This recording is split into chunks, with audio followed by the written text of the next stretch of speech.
అందరికీ నమస్కారం. సంక్రాంతి సందర్భంగా రాష్ట్ర వ్యాప్తంగా ప్రజలందరికీ మరొకసారి హృదయపూర్వక శుభాకాంక్షలు తెలియజేస్తూ, ఈ సంక్రాంతి పేదవాడికి పచ్చడి మెతుకులు మిగిలిస్తే అధికార పార్టీ రాజకీయ నాయకులకు జూదము, విందులు, పసందైన భోజనము, మద్యము, 3 రోజులు 14, 15, 16 విలాసవంతమైనటువంటి జీవితం. ఒక్కసారి రాష్ట్ర వ్యాప్తంగా జరిగిన సంఘటనలను గమనిస్తే పేదవారికి పచ్చడి మెతుకులే భారమైంది. ఈ పెద్దోళ్ళకు, అధికార పార్టీ నాయకులకు మాత్రం నేను చెప్పినట్టు విలాసవంతమైనటువంటి విందు భోజనాలతో, మద్యముతో, జూదముతో. ముఖ్యమంత్రి గారు చూస్తే అది వినోదమే తప్ప జూదం కాదు అంటాడు. నేను అడుగుతా ఉన్న ఈ సందర్భంగా ముఖ్యమంత్రి గారిని, ఈ రాష్ట్రంలో ఈ 3 రోజులు జరిగినది కోడి పందాలు అనే పేరుతో, లేకుంటే సంక్రాంతి సంబరాలు అనే పేరుతో ఈ రాష్ట్రంలో జరిగిన ఈ 3 రోజులు జరిగిన కార్యక్రమాలు వినోదమా, వినాశనమా? అది ముఖ్యమంత్రి గారే సమాధానం చెప్పాలా. ఇక 2-3 రోజులు ఆగితే మళ్ళీ మనం పత్రికల ద్వారా కానీ, టీవీ ఛానల్ ద్వారా కానీ చూస్తాం చాలామంది ఆత్మహత్యలు చేసుకునే సదృశ్యాన్ని. జూదాలలో డబ్బులు పోగొట్టుకొని శక్తికి మించిన అప్పులు చేసి ఇవి కూడా మనం చూడబోతాం. దీన్ని పట్టుకొని వినోదం అంటున్నాడు ఆయన. వినోదం అంటే ఇది కాదు ముఖ్యమంత్రి గారు. వినోదం అంటే అల్లులను, బిడ్డలను, బంధువులను, స్నేహితులను మన పూర్వకాలం మాదిరి గ్రామాలకు, మన ఇళ్ళకు పిలుచుకొని మంచి పిండి వంటలు చేసుకొని 3 రోజులు కలిసి మనందరం ఒక చోట ఉండి మన పశువులను అలంకరించుకొని మన వ్యవసాయాన్ని గౌరవించుకొని గ్రామంలో అందరం కులాలకు, మతాలకు అతీతంగా కలిసికట్టుగా ఉండి పిల్లలు ఆడుకుంటూ ఉంటే సరదాగా గాలిపటాలు ఎగరేస్తూ ఉంటే కబడ్డీ ఆడుకోవడము, ఖోఖో ఆడుకోవడము, లేకుంటే మరొక గ్రామీణ ప్రాంత క్రీడలు ఆడుతూ ఉంటే పిల్లలు, పెద్దలు ప్రోత్సహిస్తూ గోడల కింద కూర్చొని మాట్లాడుకుంటా, ఆడవాళ్ళు అందంగా అలంకరించుకొని ఇళ్ళ ముందర పేడ నీళ్ళు జల్లి, ముగ్గులు వేసి, గొబ్బెమ్మలు పెట్టి, గంగిరెద్దుల వాళ్ళు వచ్చి, హరిదాసులు వచ్చి ఇన్ని బియ్యమో మనం చేసుకునేట్టు వాళ్ళకి పెట్టి, ఇది పండగ, ఇది వినోదం. ఇది ఉందే ఈరోజు ఆంధ్రప్రదేశ్ రాష్ట్రంలో? ఇది ఉందే ఆంధ్రప్రదేశ్ రాష్ట్రంలో ముఖ్యమంత్రి గారు? మీ చలవన గోవాను తీసుకొచ్చినారు, క్యాషినోను, మద్యం ఏరులే బారిచ్చినారు, మంగతై, రమ్మి, గుండాట ఇవి చాలవని చెప్పి గోవా నుంచి అమ్మాయిలు పిలిపించినారు. క్యాషినో దాదాపు ఈ 3 రోజుల్లో 1000 నుంచి 1500 కోట్ల రూపాయల జూదం జరిగింది. 1000 నుంచి 1500 కోట్ల జూదం జరిగింది గోదావరి జిల్లాలలో. దీన్ని పట్టుకొని ముఖ్యమంత్రి గారు ఇది వినోదంగా చూడాలంటున్నారు. పోలీసులు ప్రేక్షక పాత్ర వహించినారు. మౌనం. ఆ ఛాయలకు ఎక్కి తొక్కి చూసేందుకు లేదు. కారణం, మంత్రులు, అధికార పార్టీ ఎమ్మెల్యేలు, ఎంపీలు వాళ్ళే బరులలో కోళ్ళ మాదిరి నిలబడి నిర్వహిస్తూ ఉంటే, ముఖ్యమంత్రి గారే వారిని సపోర్ట్ చేస్తూ ఉంటే ఇంకా పోలీసు వాళ్ళు పోతారు? ఇంతకుముందు అయితే ఏదో గోదావరి జిల్లాలకే పరిమితమైనటువంటి సంక్రాంతి సంబరాలు.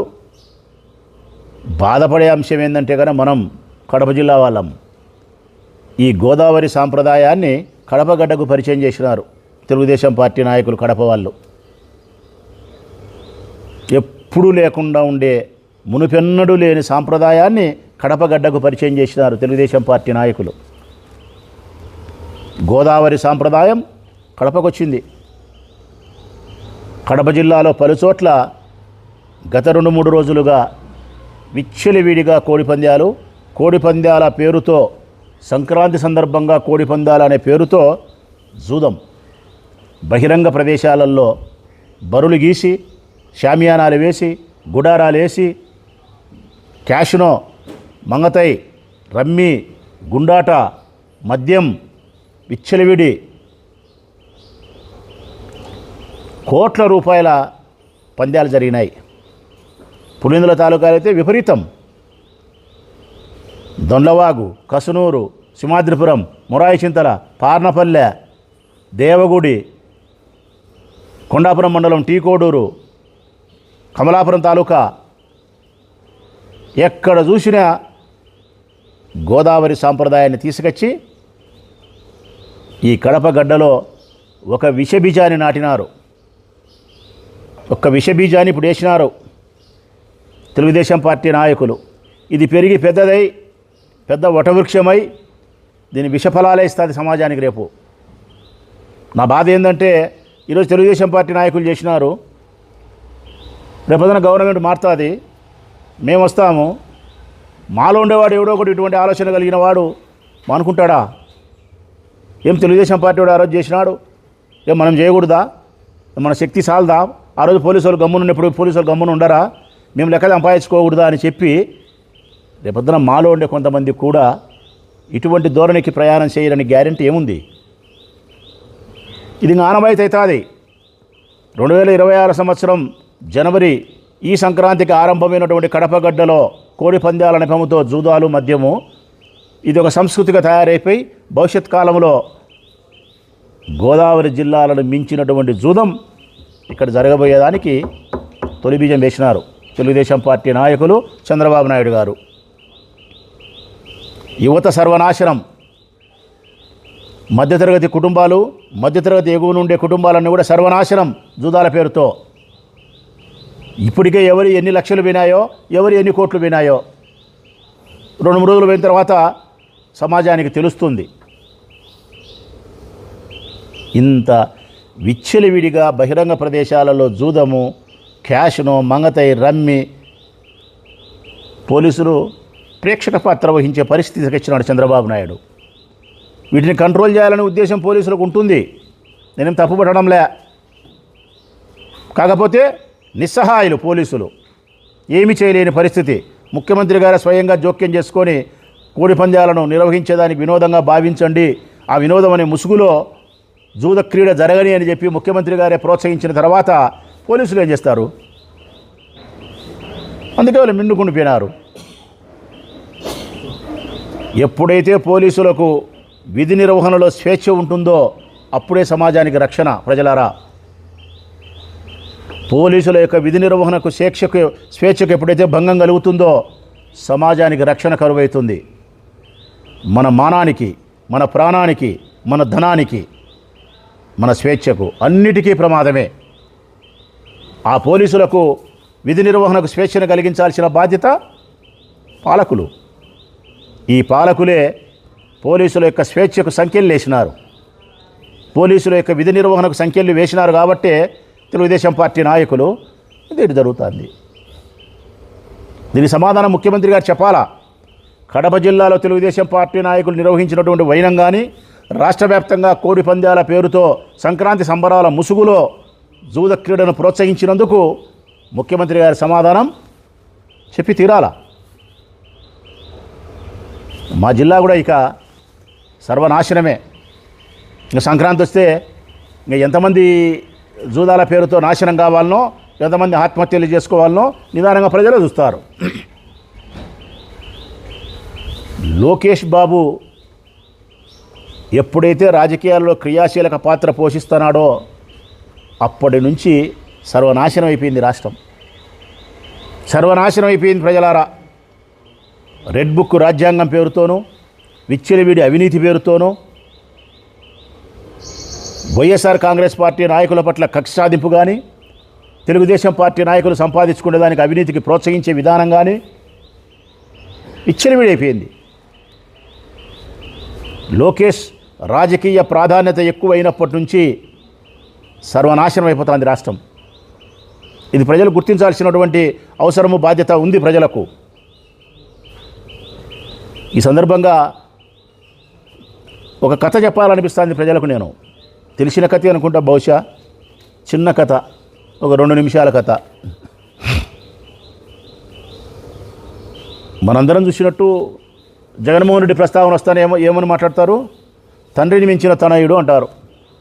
తండ్రిని మించిన తనయుడు ఎందుకంటారు ఆ మాట?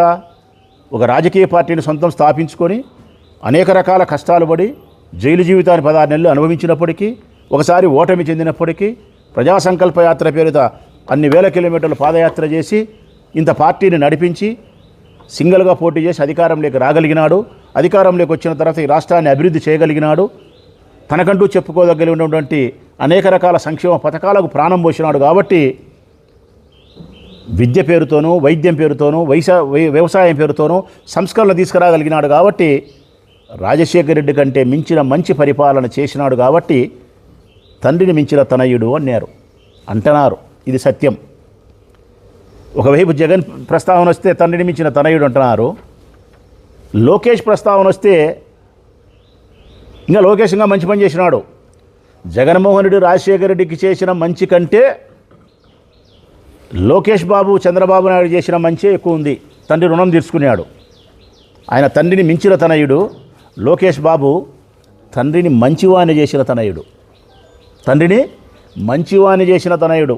స్వతసిద్ధంగా చంద్రబాబు నాయుడు చెడ్డవాడు, చెడ్డ రాజకీయ నాయకుడు, వాగ్దాన భంగం చేసినవాడు, మాట ఇచ్చి ప్రజలకు మోసం చేసినవాడు, తనకంటూ చెప్పుకోదగ్గర ఏ పరిపాలనా సంస్కరణలు చేయనివాడు, ఒక సంక్షేమ పథకం కూడా తన పేరు పెట్టుకోలేనివాడు. అందుకే ఈ రాజకీయ జీవితంలో ఆంధ్రప్రదేశ్లో చంద్రబాబు నాయుడుకు చెడ్డ పేరుంది, చెడ్డవాడు అని. అందుకే అట్టి చెడ్డవాడైనటువంటి చంద్రబాబు నాయుడు మంచివాడు చేసినవాడు లోకేష్ బాబు. ఆయన తండ్రిని మించిన తనయుడు జగన్ అయితే, తండ్రిని మంచివాణి చేసిన తనయుడు లోకేష్. ఏ విధంగా? దానికో చిన్న కథ. అనగనగా ఒక ఊరు, ఆ ఊరి పేరు ఆంధ్రప్రదేశ్. ప్రజలారా, అనగనగా ఒక ఊరు, ఆ ఊరి పేరు ఆంధ్రప్రదేశ్. ఆ ఆంధ్రప్రదేశ్ అనే ఊరిలో తండ్రి కొడుకులు. తండ్రి పేరు చంద్రన్న అనుకో, కొడుకు పేరు లోకేష్ అనుకో. నీళ్లు తాగే బాయింది. ఊరంతా నీళ్ళు అక్కడ తాగడానికి నీళ్లు తీసుకుపోతారు చేదుకొని. ఆ బాయి గట్టునే చంద్రన్న ఒంటికి పోసేవాడు, తండ్రి ఒంటికి పోసేవాడు. ఊరంతా చెప్పేవాళ్ళు, నీళ్లు తాగే బాయి నాయనా అది, ఆ బాయి గట్టున నీళ్ళు ఒంటికి పోస్తాను, పొయ్యి ఆకు బాగుండదు, అంత దూరం పోయి ఒంటికి పోయి అని చెప్పేవాళ్ళు. వినేవాడు కాదు తండ్రి, అక్కడనే పోసేవాడు. ఊరందరూ అనుకునేవాళ్ళు వీడు చెడవాడు అని చెప్పి. 20 ఏళ్ళు 30 ఏళ్ళు గడిచిపోయింది. మళ్ళీ తర్వాత వాళ్ళ కొడుకు వచ్చినాడు వయసులోకి. ఆయన వచ్చి వాళ్ళ కొడుకు వచ్చి బాయి గట్టున పోయకుండా మంచినీళ్ళు తాగే బాయిలో పోసినాడు ఒంటికి. బాయిలో ఒంటికి పోసేసరికి ఊరందరూ, ఊరనైనా మీ నాయన బాయి గట్టున పోస్తానాడు, నువ్వు తీర్మానంగా బాయిలోనే పోస్తానవరా తాగే నీళ్ళు అయ్యి, పొయ్యి ఆగరా సోమి గట్టున పోయి అన్నారు. వినలే ఆయన కొడుకు, బాయిలోనే పోయి పట్టినాడు. 1 సంవత్సరం గడిచింది. ఇంకా ఊరందరూ కలిసి మాట్లాడుకోబట్టారంట, వీనికంటే వాళ్ళ ఆయనే మంచివాడు. కారణం, వాళ్ళ ఆయన బాయి గట్టున పోస్తున్నాడు, ఈయన బాయిలోనే పోస్తున్నాడు తీర్మానంగా. అట్లా చెడ్డవాడైన తండ్రిని మంచివాడు చేసిన కొడుకులాగా తన రాజకీయ జీవితంలో చెడ్డవాడుగా మిగిలిపోవాల్సిన చంద్రబాబు నాయుడును అత్యంత చెడ్డ పనులు చేయడం వల్ల లోకేష్ తండ్రిని మంచివాడిని చేసినాడు. ఈ విషయంలో మాత్రం తండ్రి యొక్క రుణాన్ని తీర్చుకున్నాడు మన లోకేష్ బాబు. ఇది ఈ రాష్ట్రంలో నేటి రాజకీయాల పరిస్థితులు. అది అవినీతి అయినా, అప్పులైనా, కక్ష సాధింపు చర్యలైనా, శాంతి భద్రతలు భంగం కలగడమైనా, జూదాలు విపరీతం కావడమైనా, ఏదైనా లోకేష్ బాబు యొక్క రాజకీయ ప్రాధాన్యత మించిపోయిన తర్వాత ఇటువంటి పరిస్థితి వచ్చింది. ఈ కడప జిల్లాలో కూడా ఈ నాయకులను ప్రోత్సహించి గోదావరి జిల్లాల సాంప్రదాయాన్ని కడప గడ్డకు తెచ్చి ఇక్కడ సమాజాన్ని, యువతను సర్వనాశనం ఈ పార్టీ చేస్తుంది తెలుగుదేశం పార్టీ. దీనికి ముఖ్యమంత్రి గారు సమాధానం చెప్పాలా? పోలీసులు ఏమి సమాధానం చెప్తారని అడుగుతా ఉన్నా నేను. ఇంత బహిరంగంగా వాళ్ళు కడప జిల్లా వ్యాప్తంగా మంగతాయి ఆడిపించినారు, క్యాషినో పెట్టినారు, గుండాట పెట్టినారు, మద్యం దాపించినారు, కోళ్ళకు కత్తులు కట్టి పందాలు నిర్వహించి కోట్ల పందాలు జరిపినారు. ఏం సమాధానం చెప్తారు పోలీసులు?